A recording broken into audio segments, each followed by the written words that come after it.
Coach, first off, how does it feel to be back within the friendly confines of home? It feels great. It feels great to be back home. You know, a good day's rest was much needed. Time spent with family, but then getting these guys, off their feet and ready to go for it. Great shoot around today, back in our own building again. For you, what is today like as a coach as you prepare for a game, but knowing that there's a deadline for a potential trade as to respond? Those are part of the reason why we say control the controllables. Just take care of what's on our plate right now. And that's a shoot around getting ready for San Antonio. Everything else will take care of itself. San Antonio was just in Miami last night on a back-to-back. I don't know if Wembanyama will play tonight, but just obviously played them recently. What can you take away from that recent matchup, knowing that tonight's a back-to-back and you're playing them against us? Well, we talk about what we need to do to take care of the game. That's defending without fouling, keeping them out of transition. They're playing at such a high level pace. They had 27 fast break points in our last game. Our ability to keep them off the glass. They had 11 offensive rebounds early, so we've got to make sure that we keep them out of the paint, keep the rebounding down, and then get back in transition.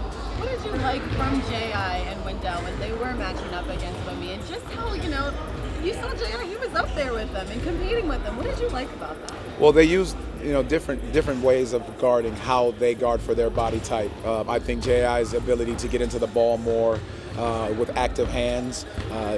Wendell was able to use his physicality a little bit more. So I think just the different ways you have to guard him, but that him becoming and being a great player, you have to mix it up with different bodies, different coverages, different looks, and he did a great job of being able to navigate that. Obviously, you're throwing different looks at different guys like a Wembanyama, like a Cat, but to have Jonathan Isaac defend one-on-one at some moments, how does that change things for you and what you can do defensively late in the game? It changes it a ton. There'll be times we go to a switching 1 through 5 lineup. There'll be times where we're double teaming, keeping bodies on certain bodies, but also in a rotation depending on what the shooting looks like on the floor at that time. But again, it's such a blessing and a luxury to have someone that can guard multiple positions and be able to protect the rim. After the game Tuesday, Paolo said, we went 3-2 on this road trip, but we didn't play great against San Antonio. We didn't play great against San Antonio. We had the big lead, let it slip. We kind of messed around a little bit against Detroit. How do you feel about his assessment of the road trip, and do you like that kind of mentality of saying wins aren't enough, or we're playing to something different? He's very right.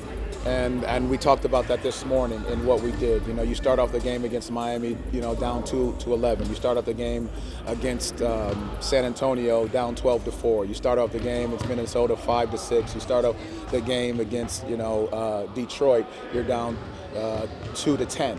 So you can't start that way, and that's what we've talked about as a group, that we have a standard that we're trying to set and continue to hold. So yes, we want to come out with wins, but there's a standard in which the way we want to play on a consistent basis. Is recognizing that part of the maturity that this team has to go through as they're kind of experiencing winning at a higher level for the first time? Absolutely. And listen, it's a game of runs. Teams are going to get out early. Teams are going to make runs within the game. But being able to have the poise to sustain it, no matter what's happening within the game, but being able to recognize that, we have to play this way in order for us to be successful. And the guys register that and they recognize that, so they're holding each other to that standard. Regarding the trade deadline, you said control those. But is there a conversation that you have with the guys about today, and what is the conversation like regarding today and how they should? Exactly what I just said to you all. There's things that you control and things that you can't control. What you can't control is how you show up in this moment today, knowing that we have a shoot-around against San Antonio to play against San Antonio tonight, and how we show up for this shoot-around is what matters at this moment right now. What happens later in the future, you don't have control of that, but you can control how you respond to it. How have you seen the guys respond to that message today? They've been great. I mean, the energy is great in the building. I think our guys are ready for the game tonight. There's a great chemistry. There's a great vibe. There's a great energy about what we know we need to do to take care of this homestand. You've been through this a few times as a coaching minimum players. Is there a relief when 4 p.m., 4:30 hits and the trickles kind of shut off and obviously you're getting ready for a game, but is there this kind of relief when it's all Yes. done? Yes. With Wemby, was there something that you saw playing against him in person that was maybe something you weren't expecting compared to watching him on film? It was even more so than what you thought. on film. You know, his ability to handle the basketball, his timing on blocking shots, his rhythm and his cadence with the handle, as well as finding the right play. Then there's his curiosity. You know, you look over and he's over there talking to Pop and the assistant coaches about what is it that, you know, he's asking a question about things that he sees, what they see, just his ability to want to learn. I think is something very special for a number one pick that understands and realizes that they're only going to get better. How beneficial is it for you guys to have this 4-game homestand right before All-Star break, and what are you really looking for your team in this stretch? Well, just to be able to, one, take care of home court, and then two, just be around our fans. We have the best fans to me in the NBA with their energy and excitement, the way they come out and support our guys. I think those are the two big pieces, but then the other side of it is just to make sure that we're building our chemistry the right way and that we continue to hit home on our standards of the style of play. And what of those unique road trips? I know there's been a lot of, kind of wonky road trips compared to previous years for you guys. What do you think that does for this team and being able to help build their chemistry? Well, the question that like Paolo answered, talking about our standard, guys registering that yes, we did get wins, and yes, it's a successful road trip in some ways at 3-2, but we do want more. You do want to know that how you have to play has to be at a consistent level more often. Everybody good? Ready? After a lengthy time away from home, how good was it? Say again? After a lengthy time away from home, how good was it to be back here, be in the training center, and then play a game at Chiefs tonight? It's huge. It really is nothing like it. Like when you come off a long road trip and you get to come home, see a family, get to see my daughter, and just kind of everything pauses for a second and get back to what's really familiar. Feels great, ready to play tonight. We don't know if Wemby's going to be playing tonight, but you did have the opportunity already. You and Wendell both got a chance to go up against him. What was that experience like, and what did you kind of learn and take away, or how did you have to adjust when you guys were playing him the last time? Yeah, I mean, honestly, you just try to play play him as tough as you can. He's kind of just an audible when it comes to his length and his size and his touch around the rim and his ability to shoot the ball. So just trying my best to stay attached to him. But yeah, no, he's a tough cover, and some things you just got to live with. Do you thrive off those challenges of facing Wemby and Cat and those one-on-one situations, especially late in the game? I do. I definitely take pride in it.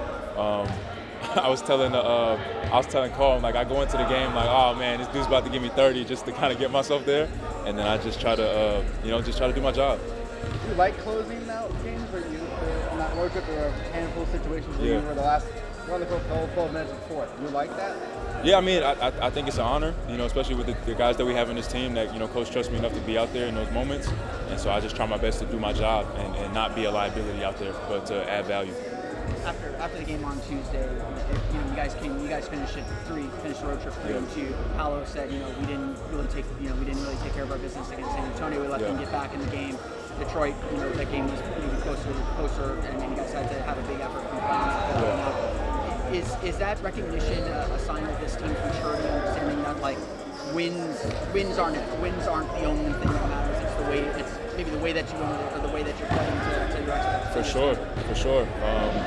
Just even on Paolo, but just the entire team, like us growing up and realizing that look, just winning games aren't enough. The way that we're growing as a team, especially heading into the second half of the season, is important, and we have to be playing the right way and winning the right way. Because with the guys on this team, you start talking about Franz, we can get by on certain games, and so we want to continue to move forward as a team, as a collective, to be ready to play in the playoffs.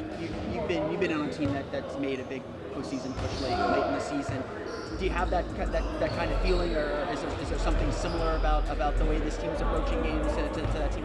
No, I do. We had a great talk today, just with coach and everybody, and I definitely feel good about the direction that we're heading in, and get home and to have kind of a homestand before we go into the All-Star break and everything. I think we'll be ready to play for sure. You've been able to get some really good consistent men, especially on that road trip. Do you feel like you're at your strongest point this season, just in terms of the way you feel right now? Yeah, definitely for the way the season's gone. Definitely right now I feel most comfortable, and strongest for sure. And how beneficial is it going to be to get in front of those fans for this pretty big 4-game homestand? It's huge. We love Orlando. We love the city. We love how everybody's energy is continuing to grow, and we want to continue to carry it on. Jay, on a day like today, with the trade deadline, but also still preparing for a game, what's the mindset of the right now between you and all the teammates? It's great. Like I didn't even recognize that today was the day. I didn't even think much about it. I don't know, how other guys are feeling, but everybody seems business as usual. Continue to move forward. Everybody's in a good mood, so we'll see what happens and just continue to move forward as a team. Being away from home for so long, how good was it to get back home, to have a shoot around here, and then be playing one at Kia Center tonight? It always feels good to be back home after a long road trip. I think it was a 9 or 10-day road trip, so it was good to finally just be back home in my own bed. Yesterday I woke up with no alarm clock, which was a first in a long time, so it felt really good just to get some good rest, get my body feeling good. You and J.I. got to go against Wemby. We don't know if he's going to be playing today, but what did you take away from the last time you played him? Was it fun in a way to it was a first? Oh, yeah. It was interesting, honestly. Walking out there to tip ball, I actually told Markel, bro, I'm not even finna jump for this ball. There's no chance of me even getting to that. But no, Wemby's a fantastic player, and it's always good going against good players, especially one like him. Kind of a unicorn kind of guy. Never seen anything like him ever. So it was kind of unique to just share the court with him for sure. What did you learn, or did you have to change from that first half to the second half of the game that you kind of take away going into tonight? Just being more physical. He's a very tall guy, as we all know. But one thing I think I have over him is my physicality. So that's something that going into the game I wasn't really sure on how I can use it. But going into the second half, I started seeing ways that I can use my physicality to either score points, get rebounds, whatever the case may have been. We saw on that road trip, Coach would close with you and Jay on the court. What do you like about that lineup and closing? It's hard for guys to score on us.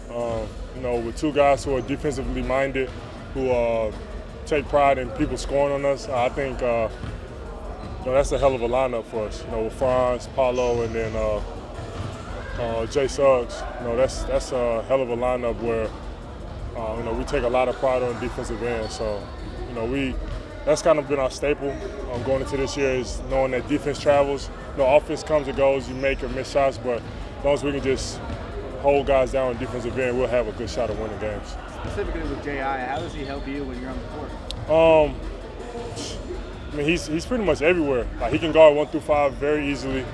He's a great rebounder, and he just pays attention to the detail, which makes it easier for the rest of us. So J.I.'s one of those guys that when he's healthy and he's locked in, easily a defensive player of the year candidate, in my opinion. You guys went 3-2 on the road trip, on its face a successful road trip. But Paolo said after Tuesday's game, the San Antonio game, you guys let a 23-point lead, slipped down to 3. Detroit, it was kind of neck and neck, and let them kind of hang around in that game. Has this team reached a point where obviously you want to win, and you're happy to have wins, but winning isn't the only measure that you guys are using to judge success, and is that a sign of this team's maturity? For sure. When we look into certain games or look back on certain games, we try to preach process over results. Sometimes the results are not what we want, but sometimes you can play good and still lose. Sometimes you can play bad and still win. So, we want to limit the playing bads. We just want to continue to play good, play with a lot of effort, and just let the results speak for themselves.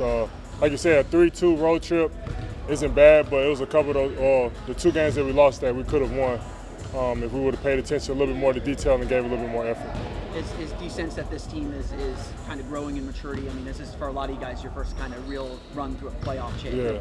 So you're out in front of living the standings or chasing other teams. Is that kind of part of the process? Is just learning how to handle how important every game is the rest of the way? No, absolutely. For me personally, this is my first time even being on the above 500 team at this point of the year. So it's definitely something new for me, but we're definitely looking at each game as very important. So. With us being so young, it's really good that we're looking at each game with a sense of maturity, a sense of we got to go get this one.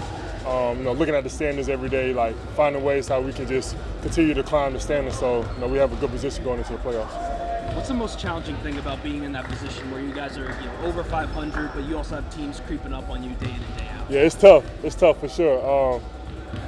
We're looking up, trying to see guys that we can catch, and then there's guys beneath us that believe that they should be in the position that we're in. So it's tough, but it also makes the game fun. That's what basketball is about. It makes every game matter. Every game is important. So it just it's a lot of fun in my opinion. I like it. And I know Miami wasn't the ideal start that you guys wanted on both ends of the floor. What do you guys think is the key for you guys getting off to a fast start in games? being more poised on the offensive end and defensively. You know, guys kind of jump out on us early on both sides of the court. You know, they're very aggressive on the offensive end, and defensively they're crawling into us. I think we got to do a better job of not relying on trying to fight back into games, but just starting off games correctly to where, whether it's a close game or we're up by a lot later on in the game, for sure. Well, on a day like today, with you guys still prepping for a game, but there is the trade deadline kind of looming around, how are the guys kind of feeling right now? I mean, we're human. It's always in the back of everybody's mind, like, you never know. But at the same time, you just want to stay professional and just come in, get your job done, and be ready for tonight. When 3:30, 4 o'clock comes around, is there relief? Oh, absolutely. You know, I've been on that. I've been there before, so it definitely feels good when 3 o'clock goes by, for sure.